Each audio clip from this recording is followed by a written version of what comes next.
So welcome to my video and new blog. So guys, आज की इस video and blog में मैं आप लोगों को बताने वाला हूँ गर्मियों के टाइम में कम मेहनत में अपने गार्डन को या अपने मिनी गार्डन को या फिर अपने गमलों को बिल्कुल हरा भरा या पौधों से हरा भरा कैसे भरें, या फिर ऐसे गार्डनिंग कैसे करें कि पौधों में कम ज़्यादा मेहनत नहीं लगे और पौधे जो है हरे भरे रहें 24 घंटे और कुछ इस तरीके का गार्डन हमारा हमेशा रहे। लेकिन हाँ, इस बीच हमें मेहनत बिल्कुल भी नहीं करनी पड़े।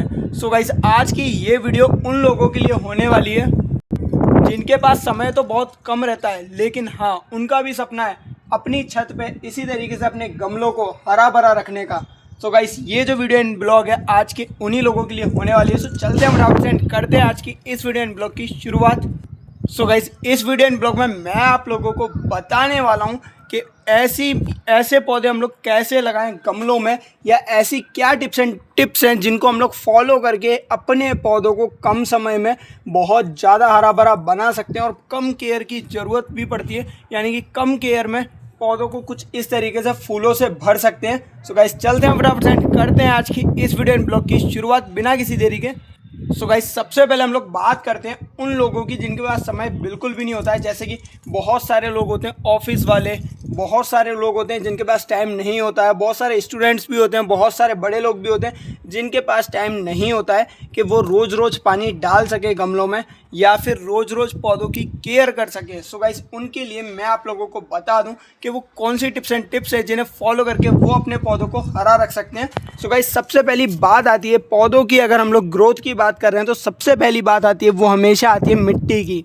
सो गाइस, अगर आप लोग भी रोज़ रोज़ गर्मियों के टाइम में पानी नहीं डाल सकते हो तो गमलों की मिट्टी को तैयार करते वक्त उसमें आधी मिट्टी और आधी जो है ना रेत भरना, मिट्टी में रेत मिक्स करना ना भूलें। क्योंकि मैं आप लोगों को ये बता दूं कि आप लोग अगर एक बार पानी डालते हो ना तो अंदर से जो रेत होती है ना वो कई टाइम तक, यानी कि बहुत लंबे समय या फिर बहुत लॉन्ग टाइम तक जो रेत होती है ना वो गीली रहती है। और रेत में जो नमी होती है ना वो नमी जड़ों को गीला बनाए रखती है, यानी कि सूखने नहीं देती है। इससे हमारा जो पौधा होता है वो सूखता नहीं है और हेल्दी रहता है। और ये कम से कम ये जो टिप्स एंड ट्रिक्स है ना गर्मियों के टाइम में 2 दिन वर्क कर जाती है, लेकिन हाँ, सर्दियों और बरसात के टाइम में ये बहुत ज़्यादा लॉन्ग टाइम तक वर्क कर जाती है। कई बार तो 4 या 5 दिन या 6 दिन तक ये जो ट्रिक है सर्दियों और बरसातों में काम कर जाती है। लेकिन हाँ, गर्मी में 2 से ढाई दिन ये ट्रिक काम कर जाती है, यानी कि आपके लगभग 2.5 दिन बाद अगर आप लोग पानी डालते हो तो भी कोई ज़रूरत नहीं होती है गमलों को 2.5 दिनों में पानी की। सो गाइस, आप लोग इस टिप्स एंड ट्रिक्स को फॉलो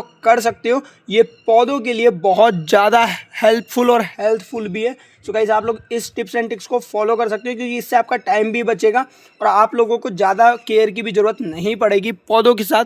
सो गाइस, दूसरी टिप्स एंड ट्रिक्स मैं आप लोगों को ये बता दूँ, अगर आप लोग पौधों को रोज़ देखभाल नहीं कर सकते हो या इनसे इस टाइप की ये सूखी हुई ब्रांच आप लोग ये चेक कर रहे हो, ये देखो यहाँ पे ये हमारी 12 मासी की जो ब्रांच है पूरी की पूरी सूख चुकी है। सो आप लोग अगर इसे बार बार रोज़ पौधों में से अलग नहीं कर सकते हो तो 7 दिन में आप लोग सिर्फ एक बार ऐसी जितनी भी ब्रांचेस होती है ना इन्हें कुछ इस प्रकार से तोड़ के अलग कर देना। ये आप लोग चेक कर सकते हो, यहाँ से हम लोग इस ब्रांच को पूरी अलग कर दिए। क्योंकि अगर हम लोग ऐसा नहीं करते तो ये पीछे वाली जितनी भी ब्रांचेस थी ना ये उनको पूरी को सुखाती चली जाती है। सो गर्मियों में ये जो मिस्टेक है ये आप लोगों को थोड़ा ध्यान रखना होगा। 7 दिन में आप लोग ऐसे करना ना भूलें। पौधों के साथ जितनी भी सूखी हुई ब्रांचेस, पत्ते जो होते हैं ना, इन सबको अलग करना बहुत ज़्यादा ज़रूरी है।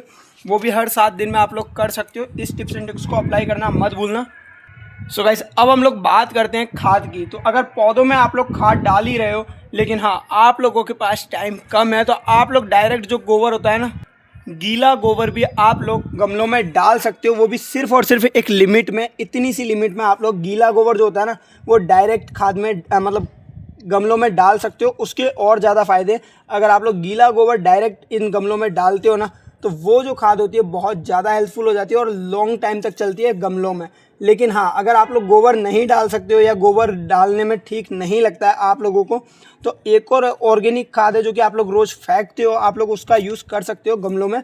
सो गाइस, चाय बनाने के बाद जितनी भी चाय पत्ती बच जाती है सो गाइस उसे आप लोग डायरेक्टली थोड़ा ठंडा होने के बाद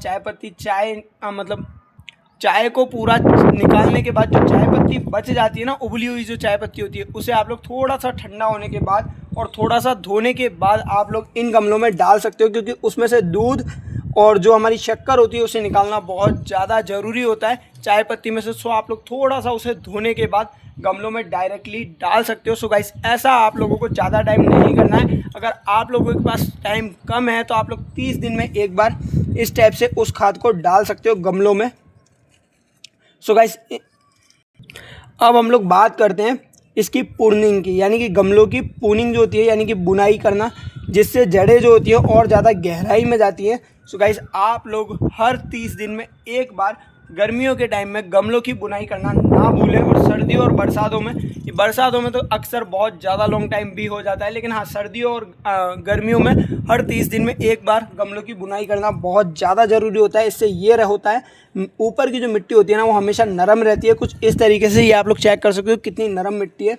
इससे पौधा हमारा हेल्दी रहता है, लेकिन पौधे की जो जड़ें हैं वो ज़्यादा गहराई में जाती हैं और पौधा जो है धीरे धीरे स्ट्रॉन्ग बनता जाता है अंदर से।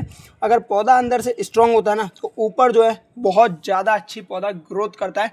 सो इसीलिए आप लोगों को हर 30 दिन में एक बार गमले की बुनाई करना बहुत ज़्यादा ज़रूरी है। अगर आप लोग ऐसा नहीं करते हो तो पौधा कई केसों में सूख भी सकता है या फिर ख़राब भी हो सकता है। सो आप लोग बहुत कम समय में इन सारे कामों को कर सकते हो और हल्की फुल्की सी इसमें से छटाई आप लोग हर 7 दिन में कर सकते हो। सो गाइस ये थी वो सारी टिप्स एंड टिक्स जो कि बहुत ज़्यादा कम समय में पौधों को ग्रोथ कर देती है। और बहुत जिनके पास बहुत कम टाइम होता है ना उनके लिए ये सारी टिप्स एंड टिक्स बहुत ज़्यादा बढ़िया होती है।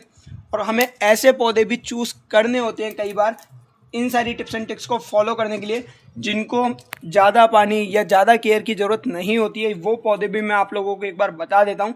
जितने भी सब्जियों वाले पौधे होते हैं ना वो वाले पौधे नहीं होते हैं, क्योंकि सब्जियों के जितने भी पौधे होते हैं ना उनमें ज़्यादा केयर की ज़रूरत होती है। सो सब्जियों के पौधे अगर आप लोग लगाते हो तो आप लोग ये सारी टिप्स एंड टिप्स अप्लाई मत करना। अगर करनी है तो हर 2-3 दिन में पौधे की केयर करना बहुत ज़्यादा ज़रूरी होता है और देखना तो बहुत ज़्यादा ज़रूरी होता है। सो गाइस मैं थोड़े बहुत पौधे आप लोगों को बता देता हूँ जिनमें कम केयर की ज़रूरत होती है। सो सबसे पहला आता है मनी प्लांट का पौधा, दूसरा आता है ग्वारपाठे का पौधा, तुलसी का पौधा और विद्या माता। जैसे कि आप लोग ये चेक कर सकते हो ये सोफिस जितने भी पौधे होते हैं ना कुछ इस तरीके के, इनको केयर की बिल्कुल भी ज़रूरत नहीं होती है। एक है मीठा नीम का पौधा, इनको बहुत कम केयर की ज़रूरत होती है। ये पौधे भी हार्ड होते हैं। ये हमारा नींबू का पौधा जो कि आप लोग चेक कर सकते हो। ये सारे जितने भी पौधे हैं ना ये इनको बहुत ज़्यादा कम केयर की ज़रूरत होती है। और गाइस मैं आप लोगों को इनके लिए फर्टिलाइज़र बता देता हूँ जो कि बहुत ज़्यादा बेस्ट रहने वाला है। कड़वे नीम को उबाल के जितने भी पत्तों से जो फर्टिलाइज़र बनता है ना वो इन पौधों के लिए बहुत ज़्यादा बेस्ट हेल्पफुल रहता है। कोई भी साइड इफ़ेक्ट नहीं होता है उस फर्टिलाइज़र का, ना तो मिट्टी में कोई साइड इफ़ेक्ट होता है और ना ही पौधे में और ना ही हमें भी कोई साइड इफ़ेक्ट नहीं होता है उन सारे फर्टिलाइज़र से। सो गाइस आप लोग नीम ऑयल का यूज़ कर सकते हो जो कि नीम के पत्तों को उबाल कर घर पर ही बनाया जाता है। और दूसरा गाइस कुछ भी चीज़ जलाने के बाद जो राख बच जाती है ना आप लोग उस राख को जहाँ पे भी कीड़े लगे हुए हैं, जहाँ पे भी पत्ते कटे हुए दिख रहे हैं आप लोगों को जो कि कीड़े के खाए हुए होते हैं, उस जगह पर आप लोग उस राख को डाल दो। कुछ टाइम बाद कीड़े जो है ऑटोमेटिक उस जगह को या उस पौधे को छोड़कर चले जाते हैं। सो गाइस इन दोनों फर्टिलाइज़र्स का आप लोग यूज़ कर सकते हो। सो गाइस आज की इस वीडियो एंड ब्लॉग को हम लोग यहीं ख़त्म करते हैं और मिलते हैं इसी के साथ next video and next blog में। लेकिन जाने से पहले अगर चैनल पे नहीं हो तो सब्सक्राइब एंड वीडियो पे नहीं हो तो लाइक करना मत भूलना। सो बाय, मिलते हैं इसी के साथ next video and next blog में। सो बाय।